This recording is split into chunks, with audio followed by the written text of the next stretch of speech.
Olá a todos e todas, né? Eu sou Carmélia Daniel, sou doutoranda em Literatura de Língua Portuguesa pela PUC Minas. E esse videocast ele faz parte do primeiro Seminário Internacional do LEME e primeiro Seminário Internacional dos Recursos Didáticos, organizado pelo Grupo de Pesquisa LEME, do Cefet Minas, do qual eu tenho a honra em fazer parte. Bem, a temática do nosso seminário é Narrativas em Tempo de Isolamento, Produção, Leitura e Conexão.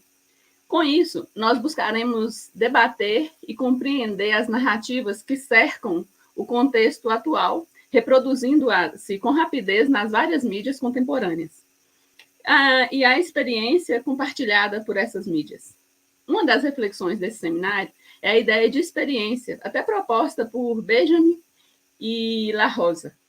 E a experiência, ela pode ser compreendida como o que nos passa, nos acontece e o que nos toca, e não o que se passa, o que acontece e o que toca. A partir dessa perspectiva de experiência compartilhada, o tema da nossa entrevista de hoje é literatura, leitura e livros, a palavra no digital. E para nos contar um pouco sobre sua experiência em lidar e criar com a palavra em diversas mídias, que hoje nós entrevistamos o escritor, poeta e artista digital Álvaro Andrade Garcia. E para essa agradável conversa, nós contamos com a presença do professor Rogério Barbosa, do Cefet, da professora Amanda Martins e da professora Andréia Oliveira. Então, a conversa com o Álvaro, né? Vou apresentá-lo um pouquinho. Ele é de Belo Horizonte, é poeta e também escreve prosa, ensaios e roteiros, e tem 12 livros de poesia, 3 de prosa publicados. É também diretor de audiovisual e multimídia.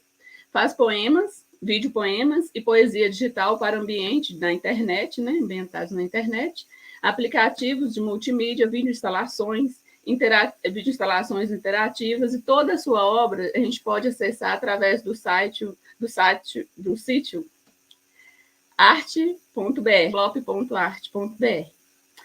E nesse momento eu vou passar a palavra para os meus colegas, que eles se apresentam, e em seguida a gente conversa um pouco mais com o Álvaro sobre o seu processo de criação de textos em ambientes digitais. Olá, boa tarde. Um prazer estar aqui nesse momento com vocês todos, né, e falando para o Congresso do LEME. Nessa conversa com Álvaro Andrade Garcia, né, eu sou Rogério Barbosa da Silva, sou professor do Cefet-MG e sou pesquisador do campo de poéticas, de poesia e de poéticas digitais, né, e há algum tempo já acompanho a produção do Álvaro Andrade Garcia, né, motivo pelo qual também estou aqui nessa sessão, né.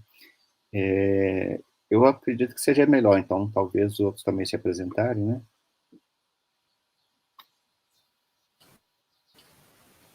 Então, boa tarde, bom dia, boa noite, não sei que horas, né, vocês estarão assistindo esse vídeo. Eu me chamo Amanda, sou mestre e doutoranda em estudo de linguagens pelo Cefet. Minha pesquisa envolve narrativas, poesia digital, sou jornalista de formação e atualmente pesquisadora no Tecnopoéticas, o grupo de pesquisa no Cefet, que estuda a literatura e a poesia em meios digitais, eletrônicos. E é isso, acho que deu para passar um pouquinho. Andréia, se quiser se apresentar.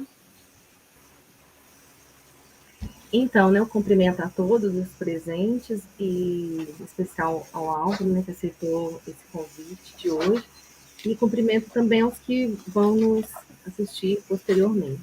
Eu sou Andréia Oliveira, sou pesquisadora, inclusive, da obra do Álvaro, e sou doutoranda em linguagens pelo Cefet-MG, e também atuo como professora de língua portuguesa na Rede Municipal de Ensino de Belo Horizonte. Prazer estar aqui e poder falar um pouco e saber mais também sobre a obra do Álvaro. Obrigado, então, a todos. Então, gente, o Rogério ele vai falar um pouco conversar um pouco com a gente, né, e com o Álvaro principalmente. Ele que eu quero ressaltar, que é um dos mais estudiosos sobre a poética do Álvaro, e o Cefete também. O Cefete está sempre... a minha pesquisa, por exemplo, ela se desenvolveu a respeito da temática do digital no Cefete. Então, ele é o que mais... Esse grupo todo aí que estuda muito essa poética. Eu agradeço muito ao Grupo Leme por essa oportunidade também. Rogério, por favor. Bom, obrigado, Carmele. Obrigado a todos. Eu queria começar essa conversa, né, lembrando assim, que o Álvaro ele tem uma participação muito ativa na vida literária e artística de Belo Horizonte, né? Já fez parte de vários projetos, tem exposições, né, que ele organiza.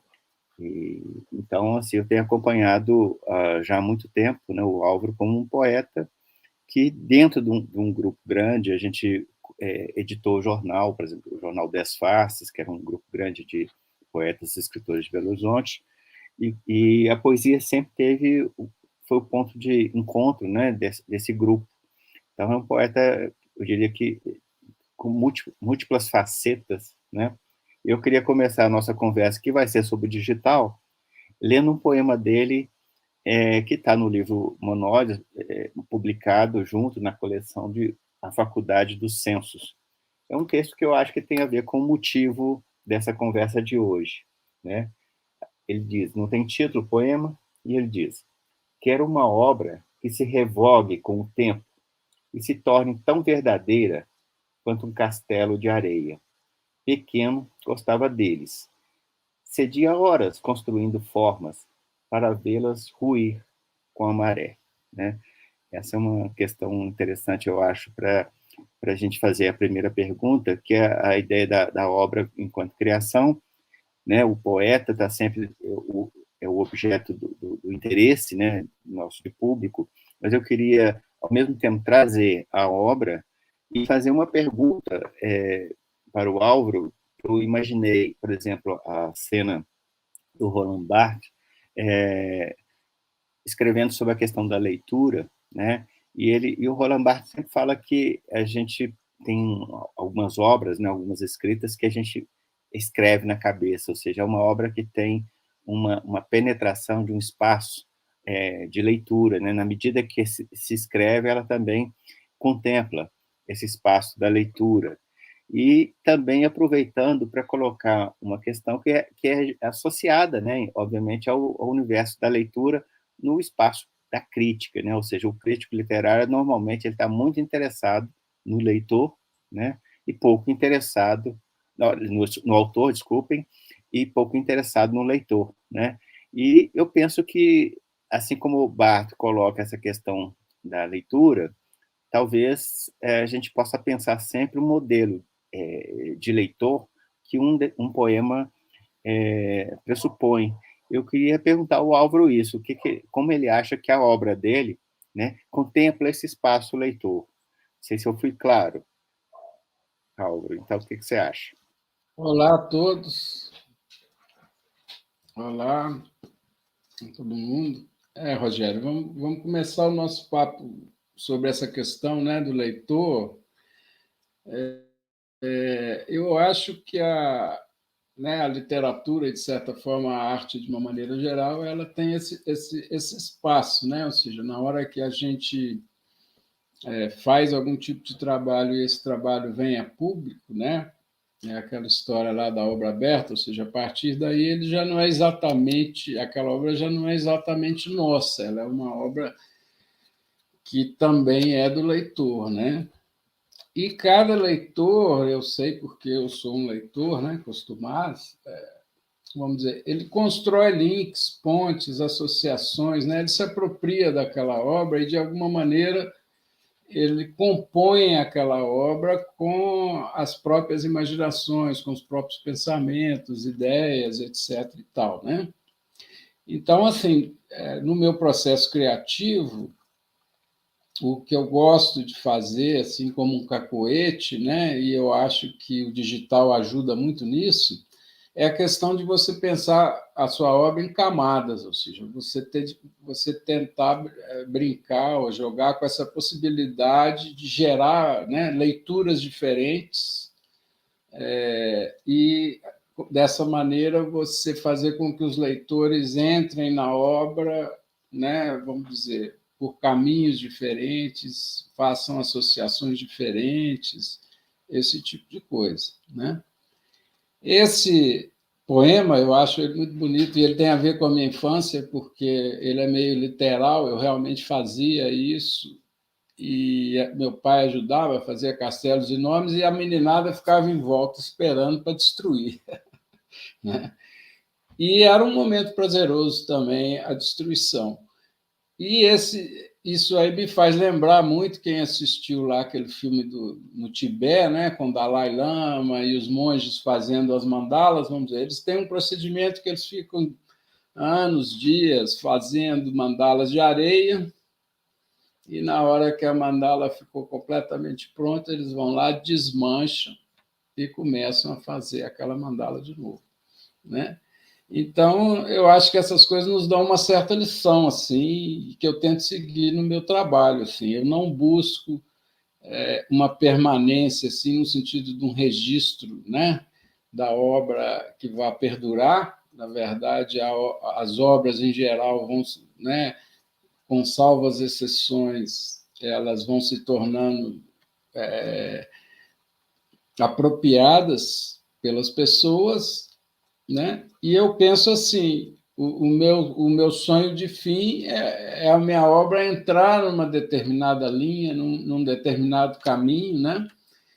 Que vai servir de inspiração para outros que vão vir e que vão vir e que vão vir, e a gente continue esse diálogo, né? Eu mexo muito, essa coisa digital me jogou muito na questão da vanguarda, da frente, né? De ir para frente, mas eu, como leitor, eu gosto também de andar muito para trás. E eu leio coisas muito antigas, né? E a coisa que eu acho mais incrível, por exemplo, se eu pego um autor taoísta chinês, ou seja, ele fala outra língua, ele mora em outro lugar, ele viveu em outro tempo, mas como é que ele consegue me atingir com aquele texto? Como é que eu consigo entender aquilo? Como é que eu consigo ser influenciado por aquilo na minha vida, no meu texto, e continuar aquilo, né? Então, assim, o registro permanente, eu acho ele antiecológico, né? Ainda mais nesse tempo que nós estamos vivendo, né? Vamos dizer, você ia juntando, guardando tudo. Eu acho que a forma mais legal é essa forma, para uma obra, né? Essa forma mais antropofágica, né? Eu acho que o grande prazer de qualquer escritor é ter a sua obra incorporada pelo leitor, e, a partir daí, esse leitor também escrever, né? E, vamos dizer, esse ciclo da literatura se perpetuar. Obrigado, Álvaro. André, você quer fazer uma pergunta ligada a isso? Isso. Continuando aí na perspectiva do espaço leitor e entrando aí no aspecto, no âmbito da releitura, que o Álvaro já começou a falar um pouco, quando ele trata da forma que ele falou, eu então te pergunto, Álvaro, reler a própria obra pode se tornar uma estratégia inerente ao processo criativo, ao seu processo criativo? André, sem sombra de dúvida, faz parte do meu processo criativo, porque uma das coisas que a gente percebe nesse aspecto da obra publicada no digital, né? Diferentemente, por exemplo, da obra publicada no livro impresso, que eu tenho uma dificuldade muito grande de mexer nela, né? De transformá-la, a obra digital ela é muito plástica e ela é, vamos dizer, editável ad infinitum, online, né? E então eu gosto sempre, já fiz isso algumas vezes, por exemplo, o livro Fogo, acho que ele já teve livro de arte, já teve 2 ou 3 versões diferentes dentro do digital, uma em flash, outra em outro, e cada vez que eu volto ali, né, eu volto e vou transformando aquilo com a experiência que eu fui adquirindo, né, com a sensibilidade, com a possibilidade técnica, né? Nessa parte digital, a gente está sempre preso a esse cenário, né, de opções que a gente tem para poder fazer, né, o poema chegar ao leitor. Então, sim, eu acho muito interessante essa releitura permanente, né? Assim, não é nada tão novo assim, porque os livros tinham, né? Primeira edição, segunda edição, e você ia justamente aproveitando para burilar aquilo que você leu, né? Mas até nas minhas próprias obras eu adotei a nomenclatura dos softwares, né, que são versões. Então, versão 1.0, 2.0, 3.0, que são versões que vão sofrendo modificações ao longo do tempo, justamente em função disso, ou de mudanças no conteúdo, ou de mudanças tecnológicas que vão te obrigar a mexer em alguma coisa, né? E eu acho a releitura muito importante porque a obra ela não acaba na publicação, né? Um livro impresso, você imprimiu, pôs, mandou para a livraria, a pessoa vai comprar. Agora, se você tem um site interativo, por exemplo, como os que eu mantive aí, né? Usando o software que a gente criou e tudo mais, ou mesmo se você pensa num blog, no WordPress, ou o que for. Vamos dizer, você tem pessoas que têm acesso àquela obra e, ad infinitum, elas podem ir relendo aquilo e transformando. Inclusive, voltando na pergunta lá do Rogério, né? Agregando também já feedbacks de leitores, né?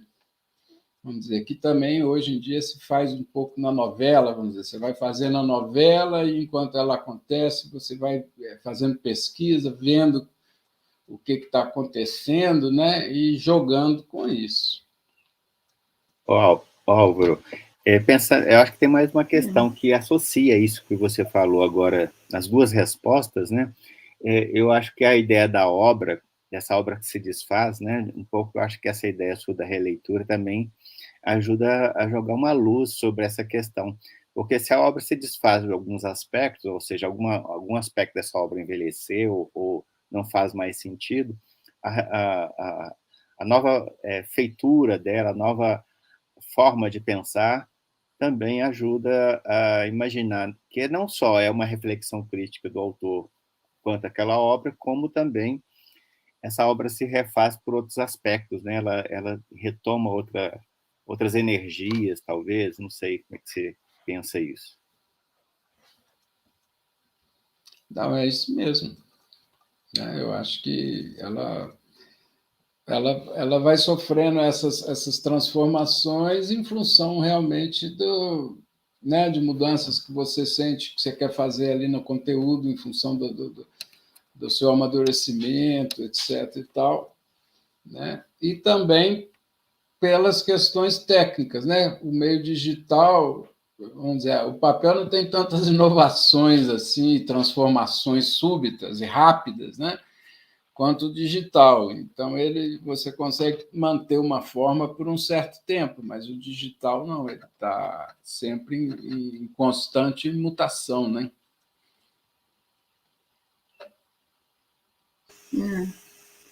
Muito bom, porque aí a gente vai aprendendo como que esse processo, tanto esse processo criativo seu, ele vai se dando ao longo da sua escrita e também para a gente, enquanto pesquisadores, a gente pensar nesse processo, né? Porque acaba que a gente, no meu caso, eu tenho uma grande dificuldade, às vezes, de analisar um texto no digital, para pensar realmente, sair um pouco do papel e ir para o digital. Então, a gente pensar esse texto no digital, ouvindo você falar, abre mais espaço para a mente da gente, enquanto pesquisadores, na hora dessas análises que precisamos fazer, né?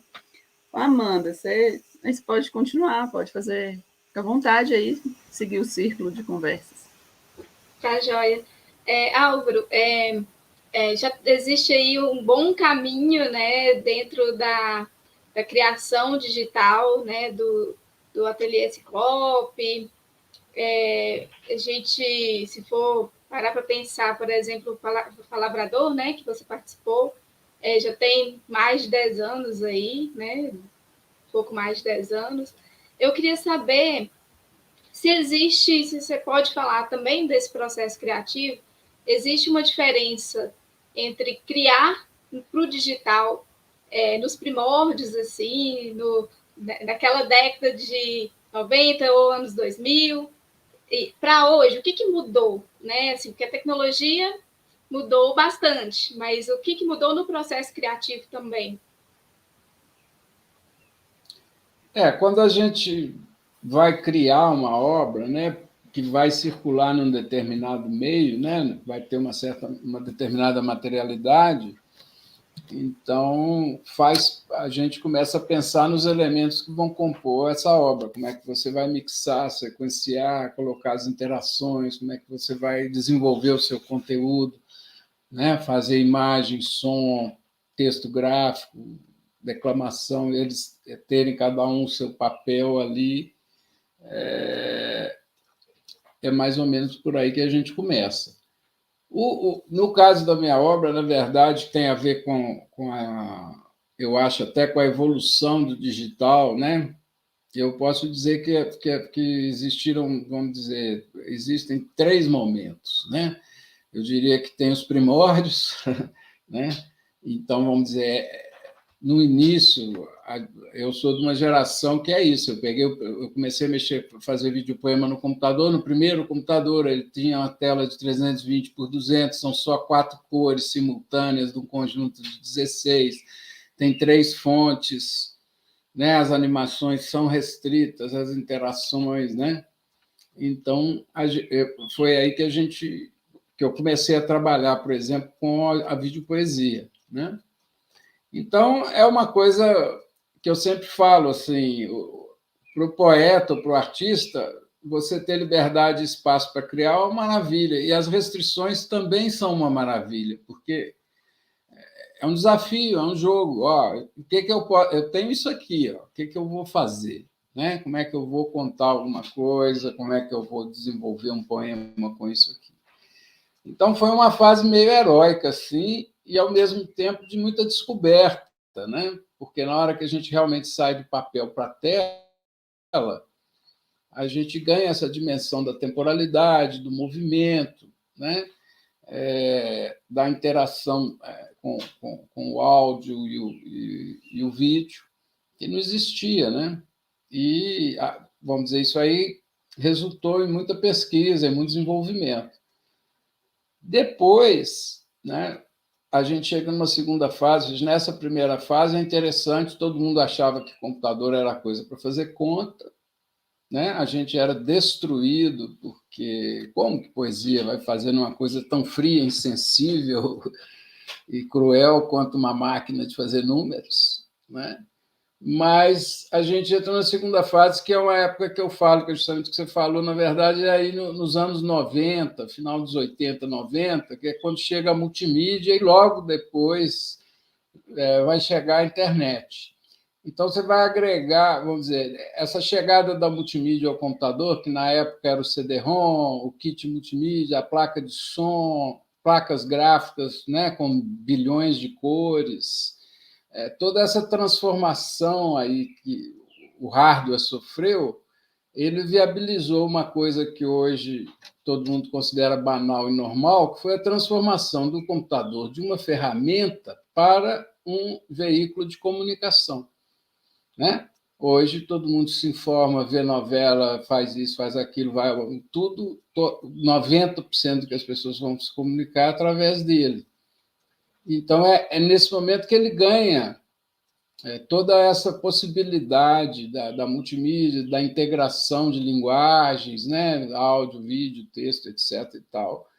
E aí é uma época que eu trabalhei muito, a gente desenvolveu muita coisa, que eu acho que o fim disso tudo foi um software experimental que nós fizemos, que se chama Managana, que era um software livre que, na verdade, rodava em todas as plataformas na época conhecidas, que era uma espécie assim de experimento para a gente ver assim, se eu fosse querer usar o espaço digital para publicar, né? O que eu preciso? Então, a gente foi agregando, né? Autoria conjunta, então, ferramentas para autoria conjunta, movimento, animação, ferramentas para movimento, para animação, interação, etc.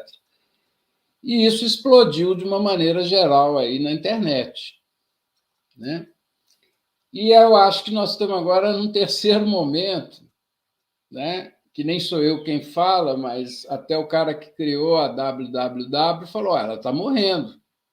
Ninguém, né? Assim, ninguém digo, proporcionalmente, né? O tempo de tela e o interesse das pessoas ele está saindo desse espaço e realmente se confinando, né? No Instagram, no WhatsApp, numa espécie de rede corporativa instantânea e dispersadora, né? Que eu acho que, voltando no papo nosso aí, até do que eu entendo de poesia, disso, daquilo, vamos dizer, a gente, né? Na própria entrada do sítio lá, Arte BR, tem lá assim, né? O sítio produz o silêncio que nós estamos precisando ouvir. Ou seja, a poesia ela não funciona no Alcacelser, no Tititi, né? Com esse tipo de efemeridade. A gente realmente tem um ritmo mais lento, né? Tem uma temporalidade que é bem diferente desse instantâneo, né? Então, por exemplo, nós estamos nesse terceiro momento. Essa mudança de segundo terceiro me arrebentou, porque a gente perdeu a ferramenta, vamos dizer, a partir do domínio, vamos dizer, da internet por esses grandes conglomerados e a partir da ideia da, abre aspas, segurança. Então, você, na verdade, destruiu o ecossistema alternativo, as opções, né? O sítio Arte BR, onde é que é isso? É no Brasil? Ah, não, é inseguro. Né? Ah, o Flash é perigoso, né? Mas o Facebook não é, o Gmail não é, ou seja, aí você vai cada vez mais abandonando essas ferramentas. O meu próprio e-mail, que usa o meu domínio, ele tem muito problema de ser considerado spam, porque essas organizações já vão fazendo os algoritmos, o que não é spam, o que está conosco. Né? O que está fora daqui é perigoso. E eu rodei nessa. Mas é interessante, porque eu até conversando com a Rejane, do Atlas da Literatura Digital no Brasil, chorando essas pitangas que eu estou chorando aqui com vocês, ela virou para assim: Álvaro, dos autores e obras que a gente rastreou para o Atlas, quase 80%, por exemplo, usava a plataforma que a gente construiu em cima o Managana, que era o Flash. Então, tipo assim, não é só você que está sendo varrido pela onda e destruindo os castelos, né? Muita gente foi afetada por isso, né? E eu, particularmente, acho que a gente está num momento de muito empobrecimento da linguagem digital, porque esse confinamento dentro dessas plataformas, elas não te dão flexibilidade de programação, elas não te dão flexibilidade de design, de nada. Né? São simplesmente playlistas que você fica passando com o dedo para cima e para baixo. A mídia está toda fragmentada, que é o contrário do meu conceito de multimídia, né?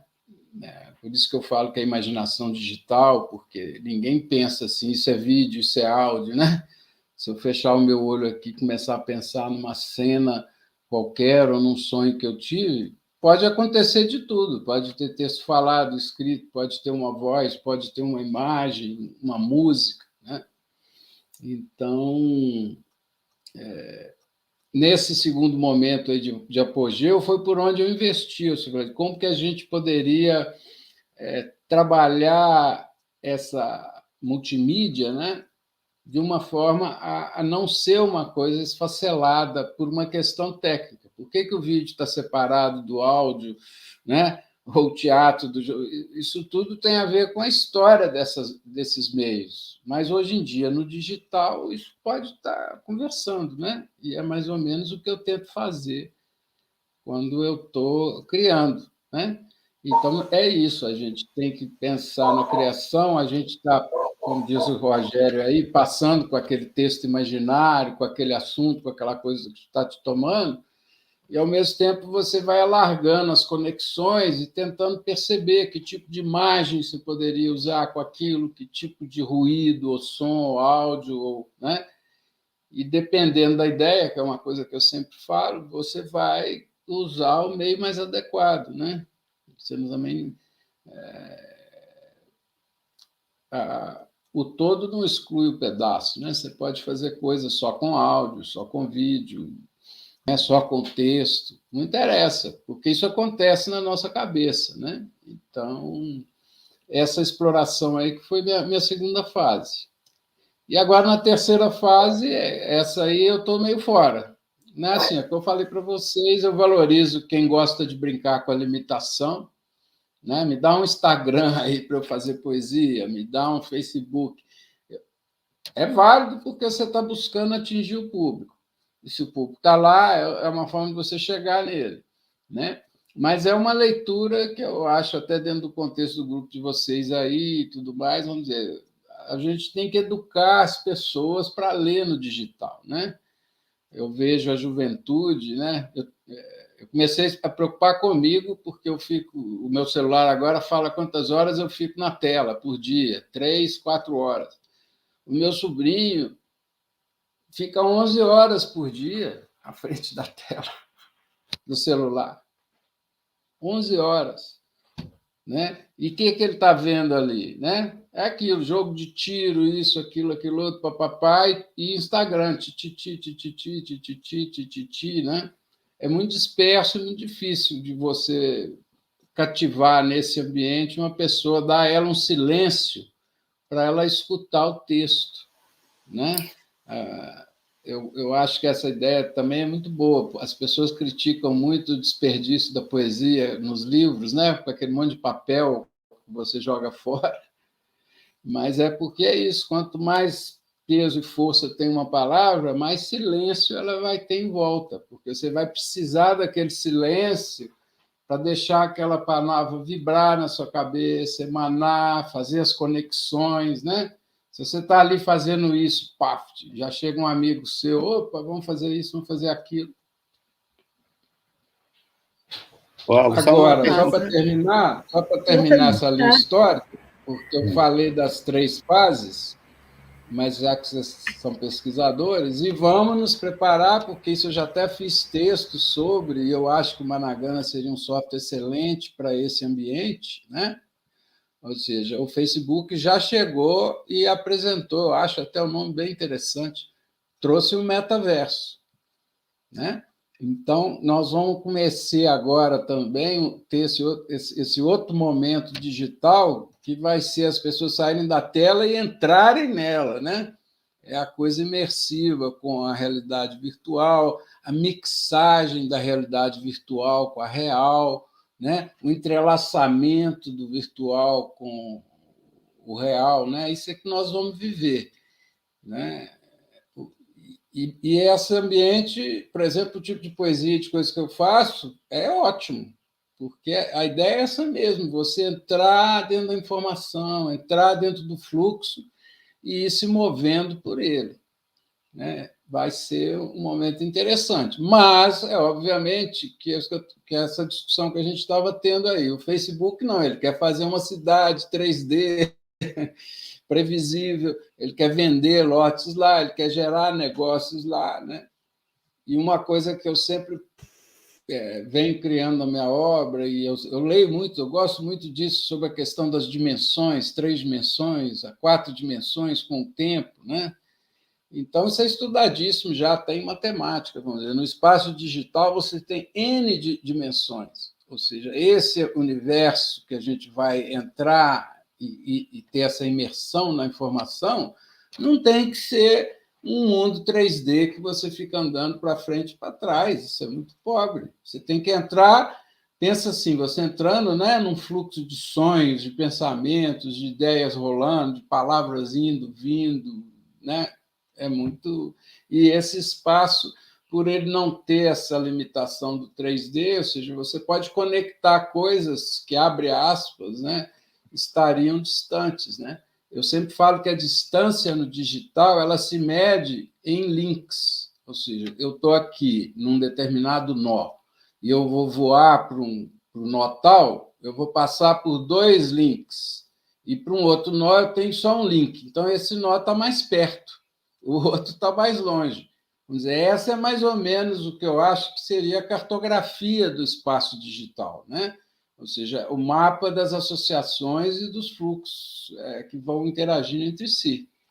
Mas nós estamos lá de novo, ou seja, se a gente pegou a tela e fez ela ser de papel, agora que a gente vai entrar na informação, você quer fazer um mundo, vamos dizer, igual ao que já está aqui do lado de fora, né? Eu acho um pouco criativo, né? O mundo aqui do lado de fora, vamos viver ele.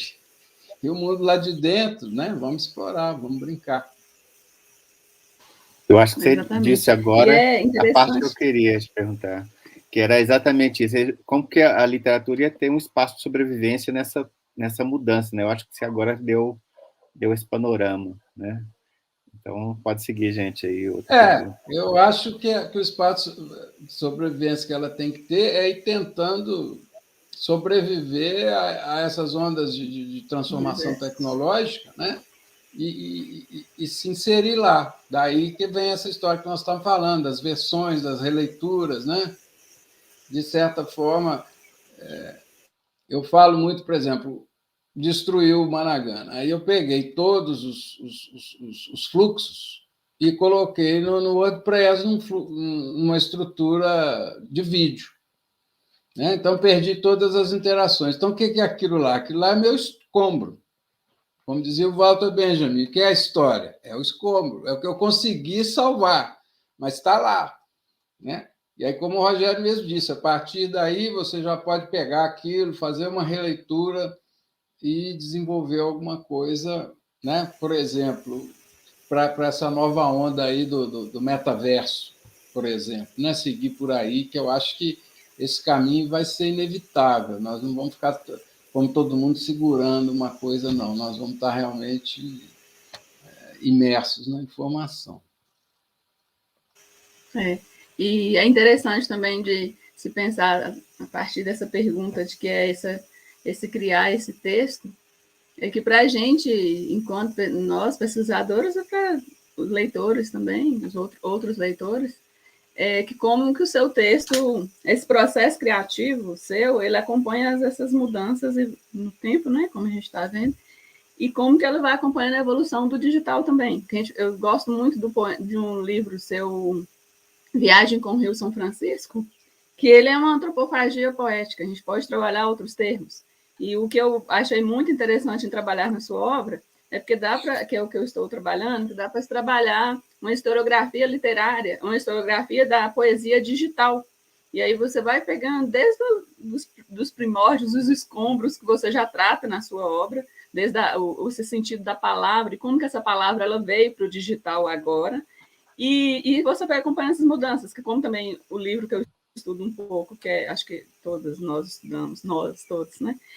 O Grão, você fez um pen livro, né? Assim, esse pendrive aí, que você acompanhou essa época, né? Nós estamos usando pendrive para tantas as coisas, você colocou um livro dentro de um pendrive, e depois veio o aplicativo, né? Esse app, você escreveu um livro com esse, e os outros livros, Operação Caimã, e de suas outras vastas, né, sua vasta obra aí, que dá para a gente ir acompanhando no tempo, que é coisa que, às vezes, quando a gente vai pensar no Instagram, a gente não, se não estar nas mãos, igual você tem os seus escombros que você recuperou lá e você tem com ele, está nas suas mãos, a gente pode estudar a partir dele. Como a gente vai conseguir estudar agora a partir do Instagram, que não é nosso, eu escrevo lá dentro, mas não é meu. E você falou que não está lá, mas você está de uma outra forma, mas nós te colocamos lá. No Instagram e no Face, por aí vai. Gente, pode seguir aí, quem quiser, mas seguir com as outras perguntas. Mas a não ser que o Álvaro queira comentar, porque você trouxe uns tópicos aí muito interessantes, né? Que é como que, na verdade, ele criou com os livros como é que fala? Um panorama das próprias mídias, né? Eu acho que foi bacana isso que você colocou. Isso. É porque eu acho, né, que a trajetória de tempo que eu vivi, estou vivendo, ela pega justamente esses períodos, né? E eu realmente surfei em todas essas ondas, vamos dizer. Mesmo quando começou a primeira fase de computador, que era antes da multimídia, nós fizemos livros coletivos numa oficina literária, nós fizemos publicações com editoração eletrônica, os próprios autores, vamos dizer, isso tudo não existia antes, era, né, fotocomposição, fotolitos, era isso. Então, o tempo todo eu tive essa ideia. E eu acho que a minha forma de agir é sempre através da curiosidade, né? Eu gosto de explorar, né? E, às vezes, a gente, por exemplo, fica só no digital, mas eu fiz coisas também para a Rádio FM, eu fiz poemas cartazes que a gente pregou nos ônibus, todos de Belo Horizonte. Esse jornal que eles pregam atrás do ônibus, ele veio depois que eles viram o que a gente fez, que foi colocar poemas, assim, fez um acordo com o sindicato lá dos ônibus, foi uma ação assim, massa, enfim, essas coisas, TV, declamação, performance, vídeo instalação, né? Eu acho que a poesia, até por ela ser um contraponto ao nosso ritmo de vida e a essa ideologia dominante, né, que todo mundo vive, ela realmente não é um gênero que está muito na moda, vamos assim dizer. Então, a gente tem um público menor que a gente tem que tentar se aproximar dele, manter, cativar e buscar uma ampliação. No processo do digital, na minha entrada, aí foi justamente essa ideia, que de alguma maneira foi realizada, porque se eu pegar todos os livros que eu fiz em papel e o número de exemplares que eu consegui imprimir e distribuir, né, eu consegui muito mais acesso e leitura através da internet, né, das videoinstalações, desse ambiente digital, né? Mas eu acho que o desafio agora é difícil. Eu acho que eu vou pular direto para o metaverso e deixar o Face, Instagram, rede social, bababá, para a galera assim, que está animada, né? Eu acho que o metaverso é mais interessante. E a esperança é sempre a última que morre. Então, o nosso problema com o software foi um problema técnico, né? Existem soluções já para resolver isso. Você tem servidores de vídeo, né? Por exemplo, eu faço a seguinte previsão. Quando a gente fez o Managana, o grão rodando nele, o poema de brinquedo, eu falei assim, no futuro o YouTube vai ser assim. Né? Hoje ele põe um vídeo grande em cima, os quadradinhos embaixo. Por que ele não pode ter vídeos que vêm antes, vêm depois, que trocam de posição, que você pode interagir com os elementos daquele vídeo? Isso tudo vai ser possível. E, inclusive, tecnicamente, essas plataformas de streaming vão ser capazes de fazer isso. Eu não fiz por quê? Porque é caro um servidor desse. Assim como é caro também eu ter que reescrever o software livre para usar, por exemplo, uma linguagem que não seja do Flash. O HTML já permite fazer essas coisas na sua última versão, né? Só que, junto com esse processo tecnológico, nós, brasileiros, ainda tivemos um massacre, né, assim, político em cima das políticas públicas, de cultura, disso, daquilo outro. Né? Então, onde é que eu vou conseguir financiamento para fazer um software livre de publicação e que vai permitir você, né, trabalhar com isso? Então, por enquanto, fica o escombro e a ideia perpassando aí, né? Vamos ver um dia. Gente, Andréia, você quer fazer alguma outra pergunta?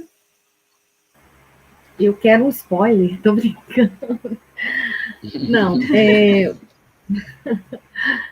spoiler é bom. O Álvaro já mencionou aí, né, que Fogo tem 4 releituras, Librari também, ele já fez releitura. Então, eu quero saber do Álvaro se ele já tem em mente uma nova releitura, ele já pensa em qual livro, ou quais livros da obra dele que ele vai fazer outras releituras. Não, ainda não estou nesse ponto aí, não, porque até o spoiler era mais ou menos isso. Eu estou vivendo um momento agora, Manuel de Barros, quando ele foi lá para a fazenda dele no Mato Grosso, né, segurar a herança e conseguir um dinheiro para sobreviver. Então é isso, né? O ateliê sofreu esse baque todo, a gente teve que parar. O Lucas, que era meu parceiro, está tendo que mexer com software para cartão de crédito. E eu estou fazendo queijo, plantando milho, morando na roça, porque foi a herança que eu ganhei. E aí estou pondo a roça para funcionar e, junto com isso, veio a pandemia, né? Que também, bom, é melhor eu ficar quietinho aqui, como eu fiz até agora, né, para voltar a circular em BH, do que, né, tá arriscando aí com a pandemia. Então, eu estou num momento mais assim crítico em relação ao digital, ou seja, esse espaço digital para mim ele está muito restrito. Estou com dificuldade de saber como é que eu vou, né, continuar buscando essas frestas aí de espaços mais livres, onde a gente possa também desenvolver uma obra mais de ponta, né? E estou muito analógico. Na verdade, nem é analógico. Eu até passei ao professor Rogério, há uns dias atrás, uma entrevista com um filósofo coreano radicado na Alemanha, que está estudando muito essa questão nossa contemporânea, né? E eu li aqui e falei, gente, esse cara pensa igual ao que eu penso. Né? Voltamos naquela história do texto aí. Ó. Como é que o sujeito coreano que mora na Alemanha... Mas ele estava falando desse vício, dessa adição ao smartphone, ao telefone, né? E ele criou uma expressão que eu quero compartilhar para vocês, que eu acho que é muito legal, que é a seguinte, ele falou assim, o cara é técnico, mas a técnica tem uma filosofia interessante. Ele falou assim, ó, o mundo real, ele é o mundo molecular. Então, são as moléculas que estão se encontrando, se trombando, etc. O mundo eletrônico são elétrons e fótons. Não tem molécula. Então, eu estou numa fase assim, de muita ligação com a molécula. Com peixe, com cachorro, com, né? Lua, coisas, esbarrar em alguma coisa, ela te tocar, você sentir ela, né? Porque ele vai mostrando como essas plataformas geraram esse vício, né? Esse vício digital em massa, né? É uma epidemia. É uma epidemia. Tem muita gente já estudando isso, os próprios desenvolvedores lá do Vale do Silício não deixam o filho deles ficar esse número de horas na frente da tela, né? Então, eu acho que também, de alguma maneira, dentro até desse escopo aí de pensar na leitura digital e no letramento para a leitura digital, né? Levar esse tipo de coisa em conta, né? de realmente... As crianças, principalmente, estão deixadas, né? Então, é aquela história, como se você abrisse a porta da sua casa, fosse cuidar de outra coisa e largasse seu filho lá com aquela loucura toda, né? Eu tenho um outro sobrinho que um dia eu peguei, ele gosta de Minecraft, que é um joguinho, né? Então ele fica procurando, vídeos no YouTube com Minecraft. Aí o Minecraft tem um vídeo que são os bonequinhos pelados na praia. Aí o Pelados na Praia já faz um link para um monte de vídeos de pessoas peladas na praia. Aí o menino já foi atrás das pessoas peladas na praia e dali, né? Então, eu acho que a poesia, a poética, é um espaço de resistência a esse mundo, vamos dizer, desse simulacro, né? Vamos dizer, um mundo de imagens. Eu gosto muito do poema do Eliot, que é um poeta inglês, que ele fala dos homens ocos, né? Isso em 20 e poucos, quando começou a modernidade, nós somos os homens ocos. Eu tenho até a ideia de fazer um curta assim, com pessoas como se fosse outdoor, né? Elas não têm profundidade, elas são só uma imagem, né? E aí elas fazem plástico, elas fazem isso, põem melancia na cabeça, né? Esse aspecto editorial viral também, ele é altamente destrutivo para para a arte, porque aí você põe uma pessoa lá em cima, dura 2 dias, ela some e vem outra, as obras não têm tempo de amadurecimento, né, de conquista de público, de nada, cada hora uma coisa. E ganha quem está medindo esse tráfego aí, jogando propaganda na cabeça dos outros. Uau, pois é, você falando um pouco sobre essa leitura no digital, o grupo de pesquisa nosso que organizou este evento, a gente trata muito da questão da leitura literária, da edição, mediação e ensino. Então, sobre isso, eu queria conversar um pouco, que você falasse um pouquinho para a gente, porque um desafio para nós, professores, já é o incentivo à leitura, né? E quando a gente trata do digital, a leitura no ambiente digital, ele se torna mais desafiador ainda. Então, pensando no seu livro Poemas de Brinquedo, que é esse livro aplicativo, esse livro transmídia, que a gente até em outros momentos a gente tratou um pouco desse conceito, um pouco desse livro, quais as vantagens e benefícios no uso da técnica desse transmídia de criar e produzir um livro? Assim, como é a estratégia para o incentivo do hábito de leitura, do hábito de ler? Como você vê, assim, você pode ajudar a gente nessa estratégia que esse livro seu, a partir do seu livro, que ele pode trazer e nos ajudar a pensar nessas novas formas de ler, né? Essa nova forma de ler no digital? O Rogério, uma vez, até num texto dele, ele tratou bem disso, que é uma coisa que eu acho que tem muito a ver com o que eu faço, que é a descategorização.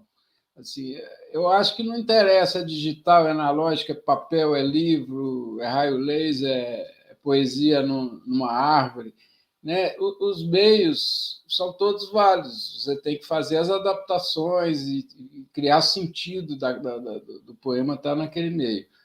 O projeto de Poemas de Brinquedo ele foi muito interessante porque, e já falando aí das releituras, eu apresentei esse projeto para a Lei Municipal de Incentivo e eu comecei a montar, vamos dizer, a seleção dos poemas.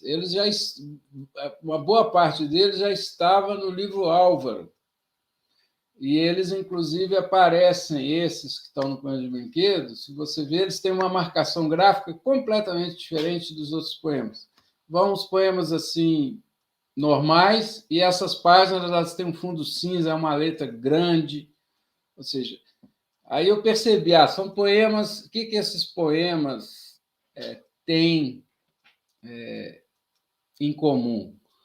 É a ludicidade, né? É a brincadeira com a palavra, é a possibilidade de você conhecer os primórdios, né? Como é essa coisa de você trabalhar a questão de criação de palavras, de fonemas, de sílabas, disso, daquilo outro.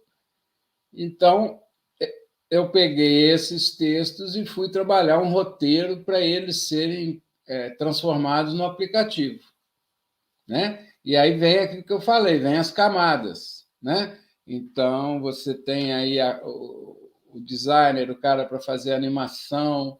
Eu acho que você tem, né, o Ricardo Aleixo, por exemplo, que faz as vocalizações, né? É um livro que tem um trabalho de áudio, assim, por exemplo, o Poemas de Brinquedo, muito elaborado, muito sofisticado, né? A gente brinca com sotaques, a gente brinca com um monte de outras coisas assim. E nesse processo, nós já estávamos praticamente finalizando o aplicativo, e aí nós conversamos com a editora e falamos, ela falou, não, vamos fazer um livro em papel. Né? Aí, puxa vida, um livro em papel, mas com um aplicativo tão interativo assim, né? Vai ser uma meleca. E aí isso, na verdade, se tornou um desafio que foi pego pela equipe toda, então entrou o designer, a própria editora lá da Peiropes deu ideias, e isso e aquilo, né? E aí nós chegamos num livro em formato de cartas, onde você tem os poemas como se fossem fichinhas para você ler declamando, cada carta tem um ícone mais ou menos para identificar aquele poema, né? E a gente descobriu, e isso fez um sucesso danado, porque isso gerou uma interatividade entre as crianças, professores, pais, com a coisa da brincadeira com as palavras, né? Então, não só o Poemas de Brinquedo, mas o Rato Roeu, existe, né, na nossa educação, na nossa memória coletiva, uma montanha desses jogos e brincadeiras com sons, com palavras, com isso, né? Que o livro desperta, aquilo que o Rogério estava falando, e o lado do leitor. Isso, uma coisa vai puxando a outra. Quando eu era menina, eu brincava disso. Aí o pai explica para o filho, né?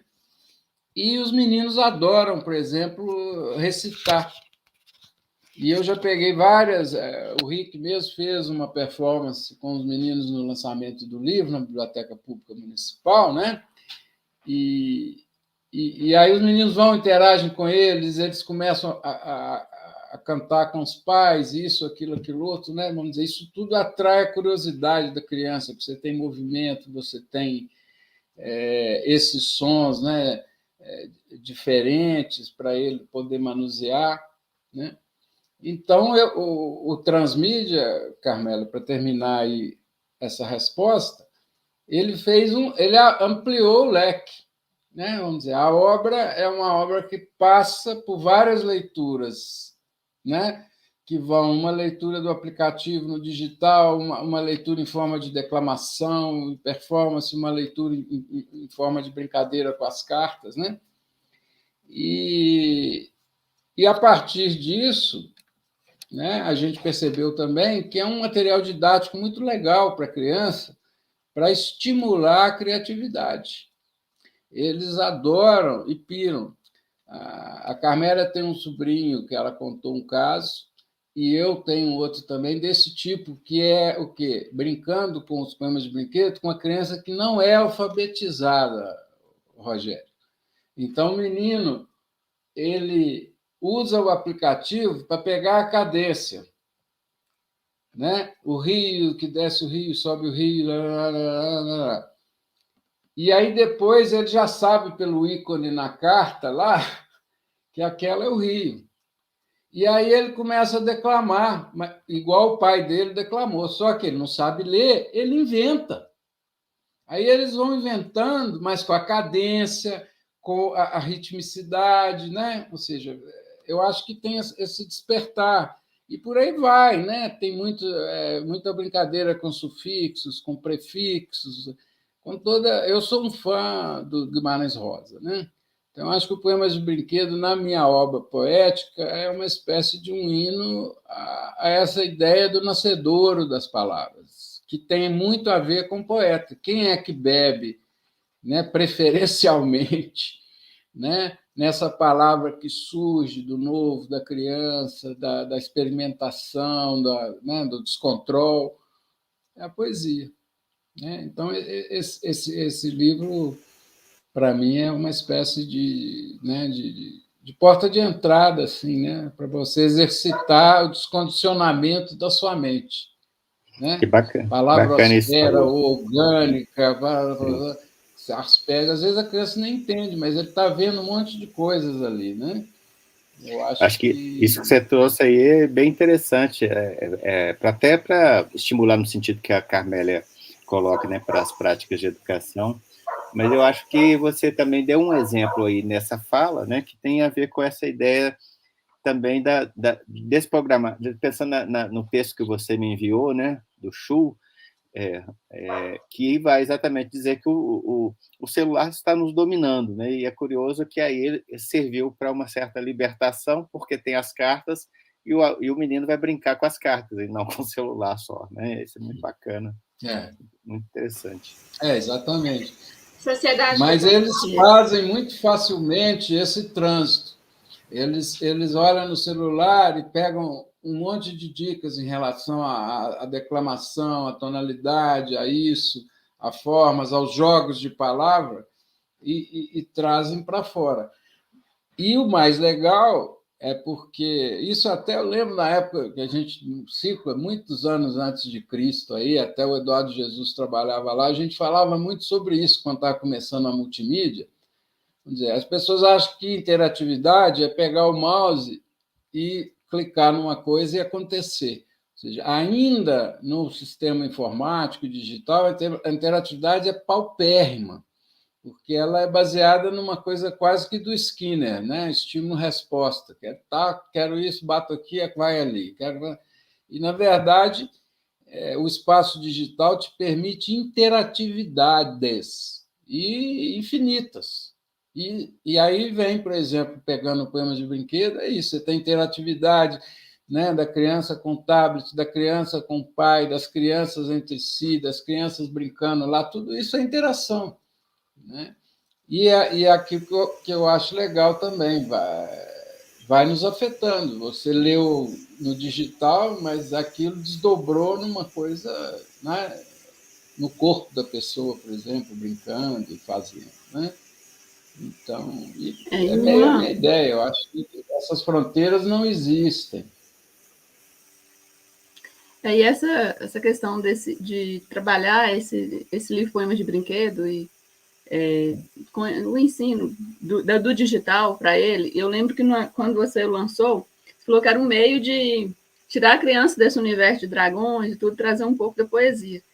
E eu tive essa experiência com esse sobrinho, que não tem, vai fazer 3 anos ainda, e eu passando o livro para ele exatamente para eu conseguir que eu estou percebendo assim, como leitores em várias fases, né? E eu coloquei o Poemas de Brinquedo para ele, vários poemas. Esse aqui, que chama Depois do Trovão, ele foi o que ele mais amou. E aí ele estava tocando nesse poema, e chegou um momento que eu acho que ele associou esse aqui, lógico, né, ao universo Marvel aí, e ele começou a tocar no raio, e ele percebeu que cada momento que ele tocava, disparava um raio em partir de qualquer... E aí entrou a interatividade, foi muito interessante, porque ele descobriu que ele podia jogar raio na hora que ele quisesse. E ele começou a jogar raio em toda fala, e na hora que falava pão, ele jogava o raio no mesmo momento. E também nos créditos que tem em todo poema, e ele já tem um poema que ele detesta, eu não vou lembrar o nome, mas é o do vômito.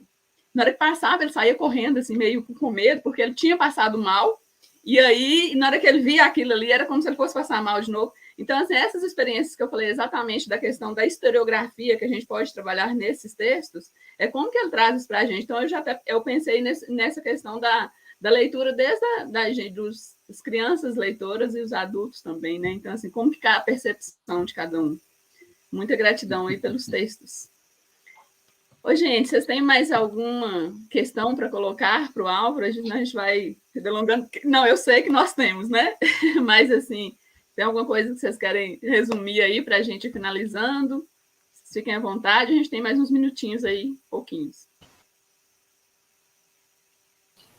Carmélia, eu só queria deixar aqui no vídeo os sites que você citou para o pessoal acessar, que é o Sítio da Imaginação e o do Ciclope. Vou deixar aqui na tela. Legal. Então, beleza. Esses aí são os nossos então eu vou endereços. Caminhando. Eu queria só onde sua obra está reunida. Queria só dizer ao Álvaro, né, assim, que é sempre bom falar com ele e muito rico, né? Nesse momento, obviamente, por questões mesmo de ser um vídeo, né, não ser uma conversa presencial, a gente tem que limitar o tempo. Exatamente. Aliás, esse molecular, eu gostei muito dessa ligação que você fez aí com a Fazenda. Você, talvez a pandemia, o contexto da sua vida te mostrou uma saída, né, de ir mexer com a terra, ir mexer com as coisas, né? Isso eu achei muito bom.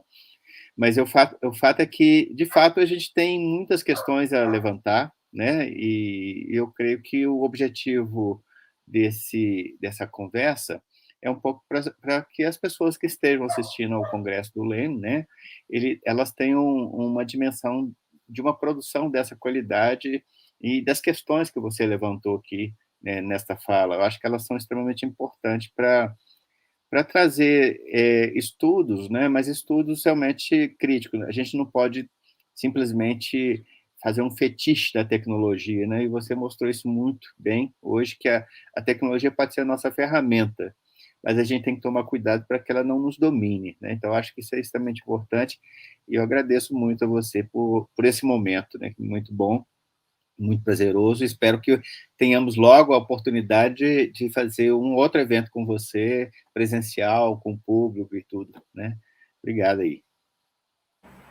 Eu também quero agradecer a todos, né, que aqui estão, e em especial ao Álvaro, e quero agradecer também, que bom que ele conseguiu salvar dos escombros lá e manter a obra dele de alguma forma, porque nós, pesquisadores, precisamos disso, os leitores precisam disso, pessoas que, né, autores, que vão se tornar autores também precisam disso. Então, agradeço imensamente a você, Alva. Muito obrigada. E ao Leme também, né, que nos confiou essa tarefa aí de repassar um pouco do muito grandiosa que a obra poética do Álvaro Andrade Garcia é. Obrigada.